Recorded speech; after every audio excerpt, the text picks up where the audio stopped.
어원학이라는 뜻을 가진 에티몰로지는 에티모스와 로고스의 합성어, 즉 실제에 다다르는 학문이자 진실한 말로 이해될 수 있습니다. 언어의 연관과 변천을 수정한다는 점에서 이는 꽤 적절한 이름처럼 보입니다. 그러나 인식과 분리된 객관성을 추구하는 실제적 학문과 인식 내부의 진리와 같은 진실한 말은 그 뉘앙스가 다른 듯하죠. 오늘은 지금은 갈라진 이 두 어원학이 사실은 하나일지도 모른다는 생각과 제가 그 과정을 통해 얻게 된 경험을 나눠보고자 합니다. 19세기 이후로 어원학은 자연과학적 엄밀함과 실증학문의 지위에 올라설 수 있었습니다. 그 이전까지는 종종 소리와 형태의 유사성을 근거로 그 유래를 읽어내곤 했는데요.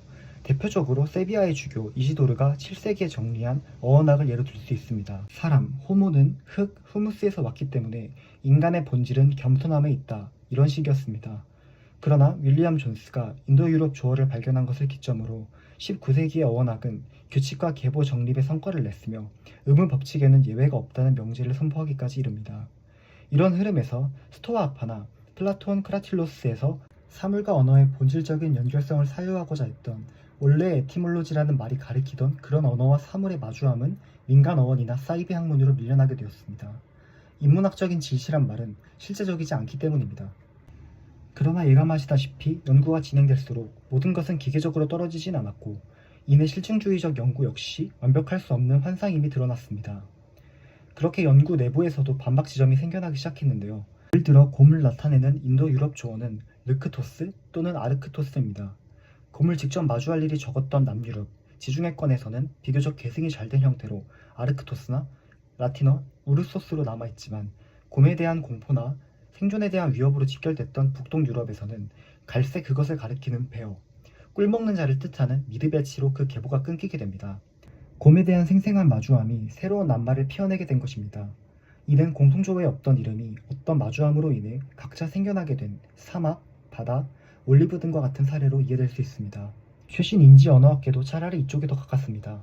인간의 뇌는 세상을 데이터가 아닌 이야기로 만나기 때문이니까요. 이렇게 되면 진짜 언어의 유의는 어느 쪽인지 사실 더 모호해지는 것 같기도 합니다.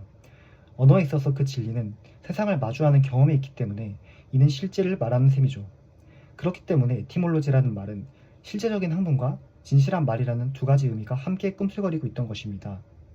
그렇다면 어원학이란 이제 언어의 연관과 계보의 추적 위에서 언어의 본질적 경험을 드러내는 일종의 문학이자 철학적 작업이 아닌가 싶습니다. 저는 사랑이라는 경험의 정의를 오랫동안 고민해 본 적이 있는데요. 사랑 역시 에티몰로지 작업에서 더 본질적으로 이해될 수 있습니다. 아모르는 엄마나 친척을 부르는 인도 유럽 주어 어근 암에서 왔다는 설이 정설이지만 이의 유아와 발성 메커니즘인 양수는 음을 더 사유해보자면 젖꼭지, 아마, 유두, 만밀라와 같은 연관성 있는 낱말들이 주는 수유 장면의 이미지가 함께 연상되기도 합니다.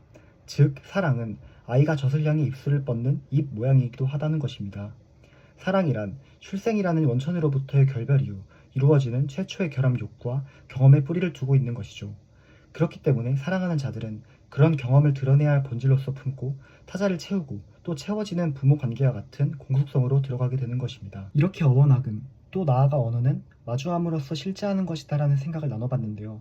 많은 언어학자들이 고대 언어를 연구하다가 언어 신비주의로 빠지는 것이 어느 정도 이해가 되긴 합니다. 이러한 경험은 어떤 의미에서 영적이고 무한하며 충분히 신비적이기까지 합니다. 저는 이런 설명과 경험으로 시지음은 거주함의 차원을 본래적으로 가늠하는 활동으로서 시연적인 집기이다 라 했던 하이데거의 말이 이해되기도 했습니다. 경험에 대한 가장 선명한 이해를 그 어떤 과학적 설명이나 심리학적 이론보다 인문학에서 얻기도 하는 거니까요. 여러분은 어떤 이야기의 렌즈로 세상을 보고 계신가요? 또 어떤 마주함으로 서사를 이뤄가고 계신가요? 아니면 스스로 닫힌 정신에 있다고 느끼시진 않으시나요?